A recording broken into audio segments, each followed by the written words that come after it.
Good morrow, scholars. Welcome back to Star Wars. And also Five Nights at Freddy's. It's been a while. Anyway, we are on Chapter 7. I can't wait for Episode 7. Page 121. We're getting pretty far in this, aren't we? Luke and Ben, hi. We're securing R2-D2 in the back of the speeder while 3PO kept a lookout for any additional troops. If Solo Ship is as fast as he's boasting, we should be all right, the old man observed with satisfaction. But 2,000 and 15 more when we reach Alderaan. It's not the 15 that worries me, it's the first two. Kenobi explained. I'm afraid you'll have to sell your speeder. Luke let his gaze rove over the land speeder, but the thrill it had once given him was gone. Gone with all the other things best not dwelt on. It's all right, he assured Ben listlessly. I don't think I'll need it again. It's depressing. From their vantage point in another booth, Solo and Chewbacca... Oh, speaking of which...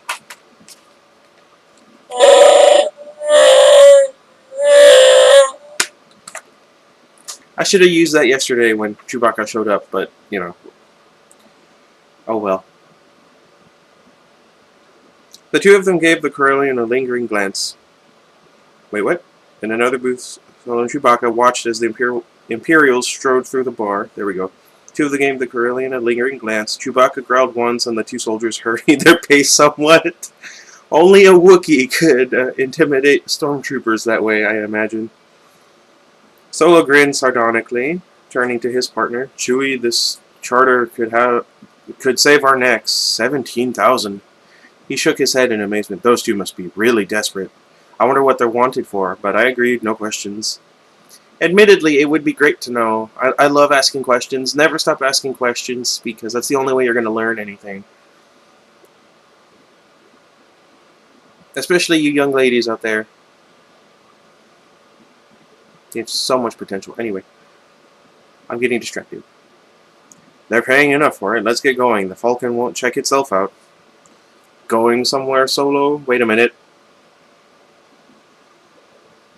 The Corellian couldn't identify the voice coming as it did through an electronic translator, but there was no problem recognizing the speaker or the gun it held stuck in Solo's side. The creature was roughly man-sized and bipedal, but its head was something out of delirium by way of an upset stomach. Ew. It had huge, dull, faceted eyes, bulbous on a pea-green face. A ridge of short spines crested the high skull, while nostrils and mouth were contained in a tapir-like snout. As a matter of fact, Solo replied slowly, I was just on my way to see your boss. You can tell Jabba I've got the money I owe him. That's what you said yesterday, and last week, and the week prior to that. It's too late, Solo. I'm not going back to Jabba with another one of your stories. But I've really got the money this time, Solo protested. Fine, I'll take it now, please. Solo sat down slowly. Jabba's minions were apt to be cursed with nervous trigger fingers. The alien took the seat across from him, the muzzle of the ugly little pistol never straying from Solo's chest. I haven't got it here with me. Tell Jabba. It's too late, I think. Jabba would rather have your ship over my dead body, Solo said unamiably. The alien was not impressed. If you insist, will you come outside with me, or must I finish it here? I don't think they'd like another killing in here, Solo pointed out. Something which might have been a laugh came from the creature's translator. They'd hardly notice. Get up, Solo. I've been looking forward to this for a long time. You've embarrassed me in front of Jabba with your pious excuses for the last time. I think you're right. Light and noise filled the little corner of the cantina, and when it had faded, all that remained of the the word split up, so I can't tell what it's supposed to be. Unctuous? Unctuous? I'm going with unctuous. Alien was a smoking, slimy spot on the stone floor. Was it a disintegrator ray? Solo brought his hand and the smoking weapon it held from beneath the table, drawing bemused stares from several of the cantina's patrons and clucking sounds from its more knowledgeable ones. They had known the creature had committed its fatal mistake in allowing Solo the chance to get his hands under cover. It'll take a lot more than the likes of you to finish me off. Jabba the Hutt always did skimp when it came to hiring his hands. Leaving the booth, Solo flipped the bartender a handful of coins as he and Chewbacca moved off. Sorry for the mess. Always was a rotten host. Wouldn't you be a guest, though? Heavily armed troopers hurried down the narrow alleyway, glowering from time to time at the darkly clad beings who hawked the exotic goods from dingy little stalls. Excuse me, I just had a protein shake. Once I'm done with this, I'm going to work out. I just needed to give it time to settle. Here in Mos Eisley's inner regions, the walls were high and narrow, turning the passageway into a tunnel. No one stared angrily back at them, no one shouted imprecations or mouthed obscenities. These armored figures moved with the authority of the Empire, their sidearms boldly displayed and activated. All around men, not men, and mechanicals were crouched in waste-littered doorways among accumulations of garbage and filth. They exchanged information and concluded transactions of dubious legality. A hot wind moaned down the alleyway, and the troopers closed their formation. Their precision and order masked the fear of such claustrophobic quarters. One paused to check a door, only to discover it tightly locked and bolted. A sand-encrusted human shambling nearby visited a half-mad harangue on the trooper. Shrugging inwardly, the soldier gave the crazy human a sour eye before moving on down the alley to join up again with his fellows. As soon as they were well past, the door slid open, a crack and a metallic face peered out. Below 3PO's leg, a squat barrel shape struggled for a view. I would rather have gone with Master Luke than stay here with you. Still, orders are orders. I don't quite know what all the trouble is about, but I'm sure it must be your fault. For once, he's not wrong. R2 responded with near impossibility, a sniggering beep. You watch your language, the taller machine warned. The number of old land speeders and other powered transports in the dusty lot which were still capable of motion could be counted on the fingers of one hand. But that was not the concern of Luke and Ben as they stood bargaining with the tall, slightly insectoid owner. They were here not to buy, but to sell. None of the passers-by favored the hagglers with so much as a curious glance. Similar transactions, which were the business of no one but the transactors, took place half a thousand times daily in Mos Eisley. Eventually, there were no more pleas or threats to be exchanged, as though doling out vials of his own blood. The owner finalized the sale by passing a number of small metal shapes to Luke. Luke and the insectoid traded formal goodbyes, and then they parted, each convinced they had gotten the better of the deal. He says it's the best he could do since the XP-38 came out. They just aren't in demand anymore, Luke sighed. Don't look so discouraged, Kenobi chided him. What you've obtained will be sufficient. I've enough to cover the rest. Leaving the main street, they turned down an alleyway and walked past a small robot herding along a clutch of creatures resembling attenuated anteaters. That sounds interesting. I'm not even sure if I said the word right. Not the anteaters. As they rounded the corner, Luke strained for a forlorn glimpse of the old land speeder, his last link with his former life. There was no more time for looking back. Something short and dark that might have been human underneath all its wrappings stepped out of the shadowy corners, out of the shadows as they moved away from the corner. There we go. It continued staring after them as they disappeared down a bend in the walkway. What the hey? The docking bay entrance to the small saucer-shaped spacecraft was completely ringed by half a dozen men and aliens, of which the former were by half the most grotesque. A great mobile tub of muscle and suet? I don't know. S-U-E-T? E-T. Topped by a shaggy, scarred skull, surveyed the semicircle of armed assassins with satisfaction. Moving forward from the center of the crescent, he shouted toward the ship. Come on out, Solo. We've got you surrounded. If so, you're facing the wrong way, came a calm voice. Oh, never mind. You'll see in a second. Jabba the Hutt jumped, in itself a remarkable sight. His lackeys likewise whirled to see Han Solo and Chewbacca standing behind them. "You see, I've been waiting for you, Jabba. I expected you would be," the Hutt admitted, at once pleased and alarmed by the fact that neither Solo nor the big Wookiee appeared to be armed. "I'm not the type to run," Solo said. "Run? Run from what?" Jabba countered. The absence of visible weapons bothered Jabba more than he cared to admit to himself. Like Sun Tzu. There was something peculiar here, and it would be better not to make no hasty moves until he discovered what was amiss. "Han, my boy, there are times when you disappoint me, Jimmy." "What?" "I merely wish to know why you haven't paid me, as you should have long ago, and why did you have to fry poor Greedo like that, after all you and I have been through together?" Solo grinned lightly.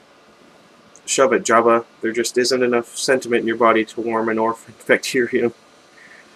As for Greedo, you sent him to kill me." "Why, Han?" Jabba protested in surprise. "Why would I do that? You're the best smuggler in the business. You're too valuable to fry. Greedo was only relaying my natural concern for your delays. He wasn't going to kill you." "I think he thought he was. Next time, don't send one of those hired twerps.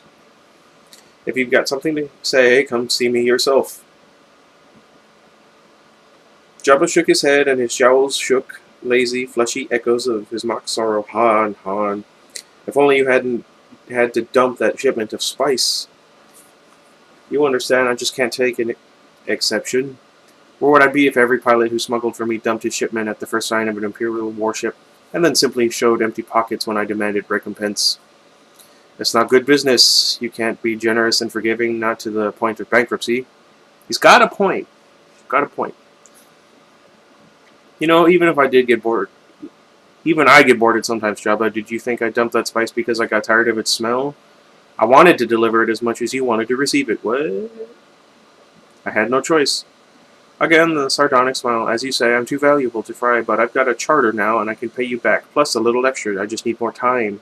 I can give you 1,000 on account, the rest in 3 weeks. Ouch, my eye.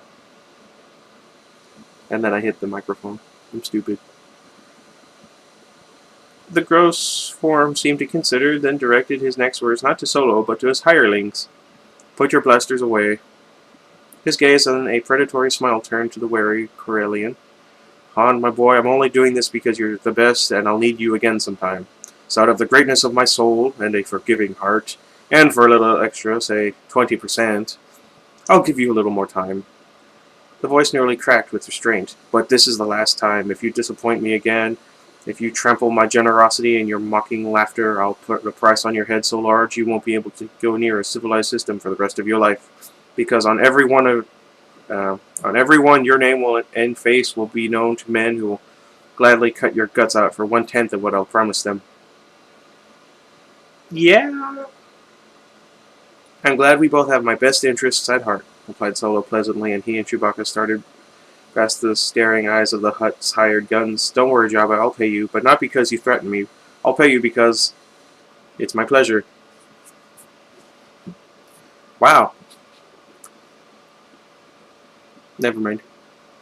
"They're starting to search the spaceport central," the commander declared, having to alternately run a couple of steps and then walk to keep pace with the long strides of Darth Vader.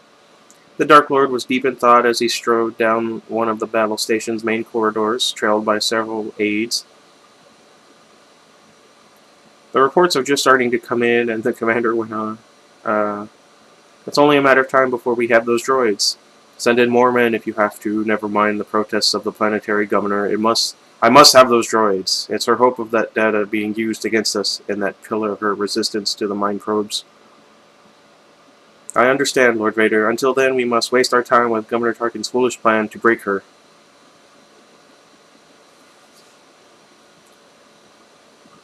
"There's docking at Bay 94.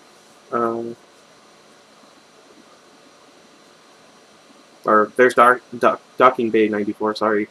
Luke told Kenobi and the robots who had rejoined them, and there's Chewbacca. He seems excited about something." Indeed, the big Wookiee was waving over the heads of the crowd and jabbering loudly in their direction. Speeding their pace, none of the foursome noticed the small dark-clad thing that had followed them from the transporter lot. The creature moved into the doorway and pulled a tiny transmitter from a pouch concealed by its multifolded robes. The transmitter looked far too new and modern to be in the grasp of so decrepit a specimen, yet its manipulator was speaking into it with steady assurance. Docking Bay 94, Luke noted, was no different in appearance from a host of other grandiosely named docking bays scattered throughout Mos Eisley. It consisted mostly of an entrance rampway and an enormous pit gouged from the rocky soil. This served as clearance, red eye? I don't know. For the effects of the simple anti-grav drive which boosted all spacecraft clear of the gravitational field of the planet. The mathematics of space drive were simple enough even to Luke. Anti-grav could operate only when there was a sufficient gravity well to push against, like that of a planet, whereas supra-light travel could only take place when a ship was clear of that same gravity, hence the necessity for the dual drive system on any extra system craft. Huh. Sure, I mean, I don't know what it means. I'm joking. The pit which formed the docking... why do I keep doing that? Docking Bay 94 was as shabbily cut and run down as the majority of Mos Eisley. Its sloping sides were crumbling in places instead of being smoothly fashioned as they were on more populous worlds. Luke felt it formed the perfect setting for the spacecraft Chewbacca was leading them toward. The battered ellipsoid, which could only loosely be labeled a ship, appeared to have been pieced together out of dull hull fragments and components discarded by as unusable by other craft. The wonder of it, Luke mused, was that the thing actually held its shape. Trying to picture this vehicle as spaceworthy would have caused him to collapse in hysteria, were the situation not so serious, but to think of traveling to Alderaan in this pathetic... What a piece of junk, he finally murmured. Dang it! Unable to hide his feelings any longer. They were walking up the rampway toward the open port. This thing couldn't possibly make it into hyperspace. Kenobi didn't comment, but merely gestured toward the port where a figure was coming to meet them. Either Solo had supernaturally acute hearing, or else he was used to the reaction of the sight of the Millennium Falcon, produced in prospective passengers. She may not look like much, he confessed as he approached them, but she's all go. I've added a few unique modifications to her myself. In addition to piloting, I like to tinker. She'll make 0.5 factors beyond light speed.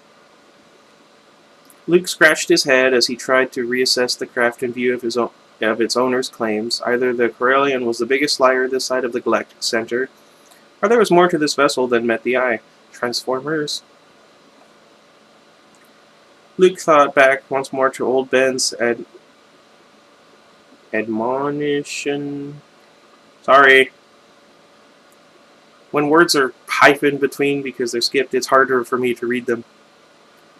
Because I expect a different word. Never mind, shut up. I'm just stupid. Never to trust surface impressions, and decided to reserve judgment on the ship and its pilot until after he had watched them in operation. Chewbacca had lingered behind the docking bay entrance. Now he rushed up the ramp, a hairy whirlwind, and blabbered excitedly at Solo. The pilot regarded him coolly, nodding from time to time, then barked a brief reply. The Wookiee charged into the ship, pausing only to urge everyone to follow. We seem to be a bit rushed, Solo explained cryptically, so if you'll all hurry aboard, we'll be off. Luke was about to venture some questions, but Kenobi was already prodding him up the ramp. The droids followed. Inside, Luke was slightly startled to see the bulky Chewbacca squirm and fight his way into the pilot's chair, which, despite modifications, was still overwhelmed by his massive form. I also have this problem. The Wookiee flipped several tiny switches with digits seemingly too big for the task. I also have this problem. Those great paws drifted with surprising grace over the controls. I don't have that. A deep throbbing started somewhere within the ship as the engines were activated. Luke and Ben began strapping themselves into the vacant seats in the main passageway. Outside the docking bay entrance, a long leathery snout protruded from dark folds of cloth, and somewhere in the depths to either side of that imposing proboscis eyes stared intently. They turned along with the rest of the head as a squad of 8 Imperial troops rushed up. Perhaps not surprisingly, they were headed straight for the enigmatic figure, who whispered something to the lead trooper and gestured to the docking bay. The information must have been provocative. Activating their weapons and raising them to firing position, the troops charged en masse down the docking bay entrance. A glint of light on moving metal caught Solo's eyes As the unwelcome outlines of the first troops showed themselves, Solo thought it unlikely they would pause to engage in casual conversation.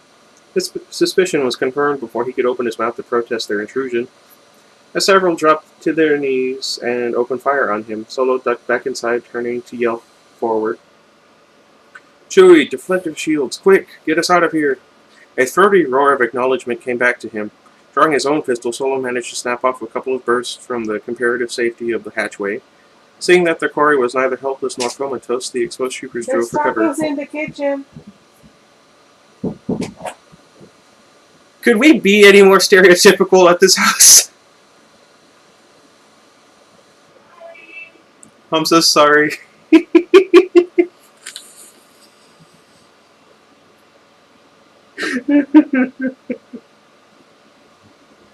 I didn't do that right, but I don't care.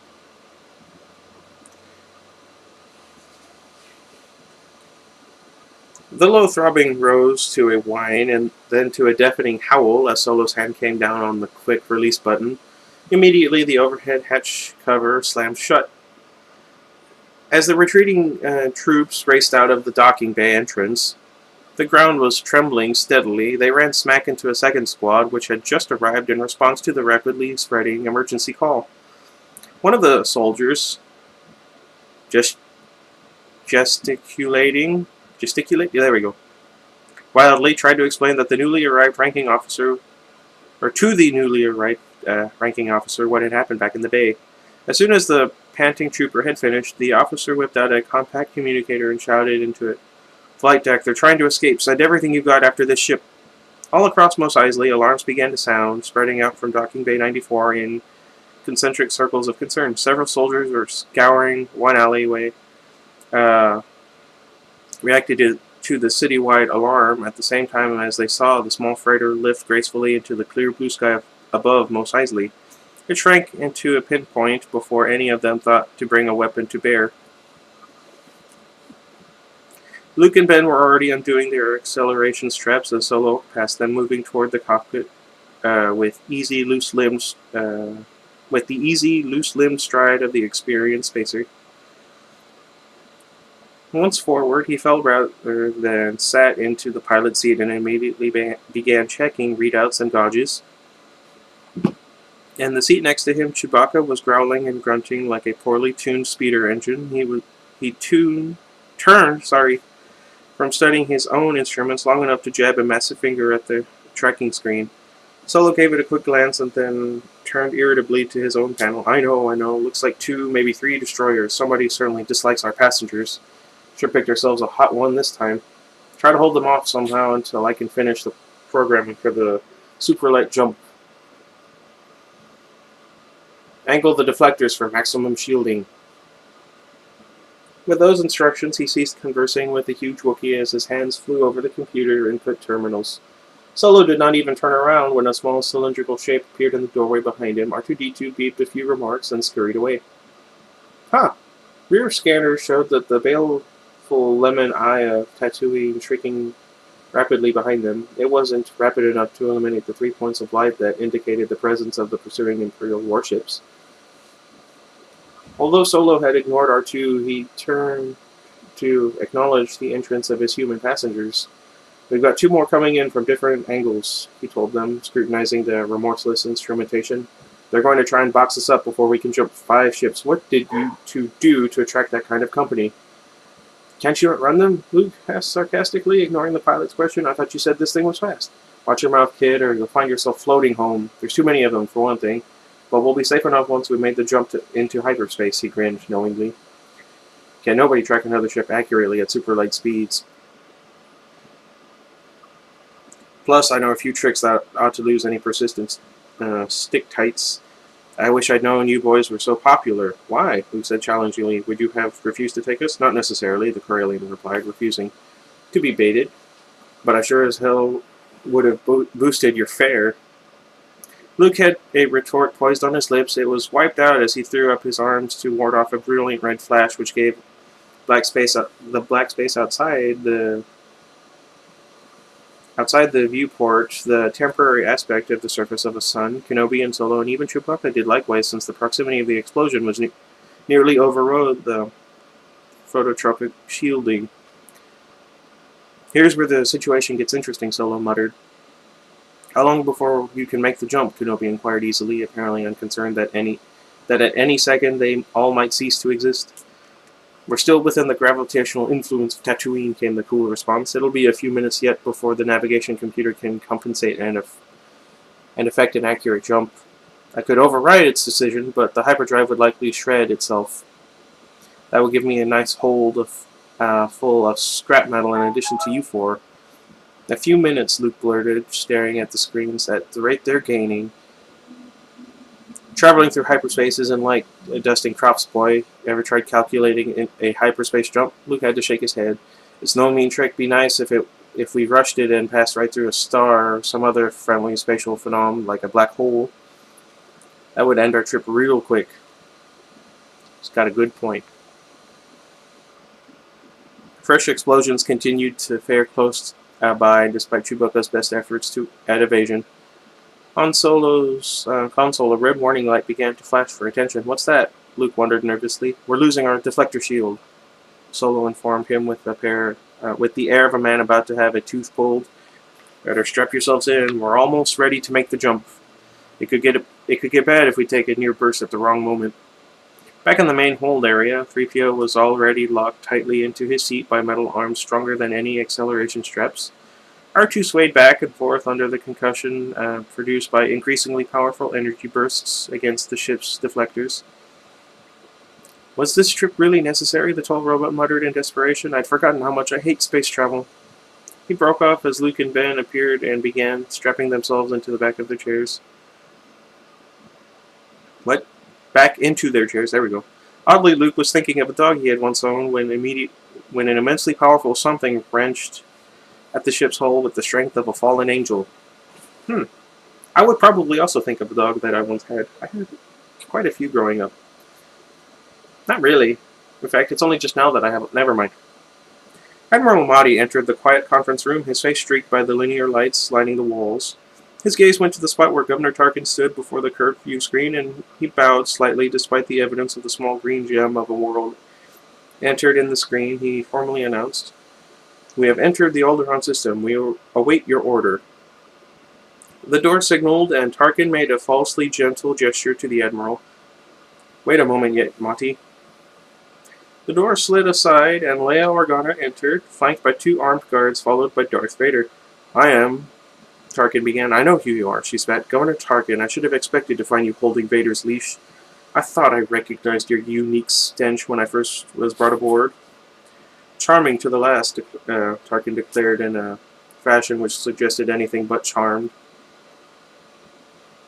"You don't know how hard I found it to sign the order for your termination." His expression changed to one of mock sorrow. "Of course, had you cooperated in our investigation, things might be otherwise. Lord Vader has informed me that your resistance to our traditional methods of inquiry—" "Torture, you mean?" she countered a trifle shakingly. "Let us not bandy semantics," Tarkin smiled. "I'm surprised you had the courage to take the responsibility for issuing the order yourself." Tarkin sighed reluctantly. "I am a dedicated man, and the pleasures I reserve for myself are few. One of them is that before your execution I should like you to be my guest at a small ceremony. It will certify this battle station's operational status while at the same time ushering in a new era of Imperial technical supremacy. This station is the final link in the new forged Imperial chain which will bind the millions of systems of the Galactic Empire together once and for all. Your petty alliance will no longer be of any concern to us. After today's demonstration, no one will dare to oppose the Imperial decree, not even the Senate." Organa looked at him with contempt. "Force will not keep the Empire together. Force has never kept anything together for very long. The more you tighten your grip, the more systems will slip through your fingers. You're a foolish man, Governor. Foolish men often choke to death on their own delusions." "No, Iggy." Tarkin smiled, a death's head smile, his face a parchment skull's. "It will be interesting to see what manner of passing Lord Vader has in mind for you. I am certain it will be worthy of you and of him." But before you leave us, we must demonstrate the power of this station once and for all in a conclusive fashion. In a way, you have determined the choice of subject for this demonstration, since you have proven reluctant to supply us with the location of the rebel stronghold. I have deemed it appropriate to select as an alternate subject your home planet of Alderaan. No, you can't. Alderaan is a peaceful world with no standing armies. You can't. Tarkin's eyes gleamed. You would prefer another target? A military target, perhaps. We're agreeable. Name the system. He shrugged elaborately. I grow tired of such games. For the last time, where is the main rebel base? A voice announced over a hidden speaker that they had approached within anti-grav range of Alderaan, approximately 6 planetary diameters. That was enough to accomplish what all of Vader's infernal devices had failed to. Dantooine, she whispered, staring at the deck, all pretense at defiance gone now. They're on Dantooine. Tarkin let out a low sigh of satisfaction, then turned back to the black figure nearby. There, you see, Lord Vader, she can be reasonable. One needs only frame the question properly to elicit the desired response. He directed his attention to the other officers. After concluding our little test here, we shall make haste to move on to Dantooine. You may proceed with the operation, gentlemen. It took several seconds for Tarkin's words, so casually uttered, to penetrate. What? Organa finally gasped. Dantooine, Tarkin explained, examining his fingers, is too far from the center's imperial population to serve as the subject of an effective demonstration. You will understand, for reports of our power to spread rapidly through the Empire, we will require an obstreperous... Never mind. World more centrally located. Have no fear, though. We will deal with your rebel friends on Dantooine as soon as possible. But you said...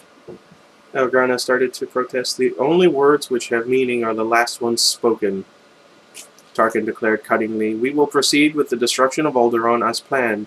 Then you will enjoy watching us as we obliterate the Dantooine center of this stupid and futile rebellion.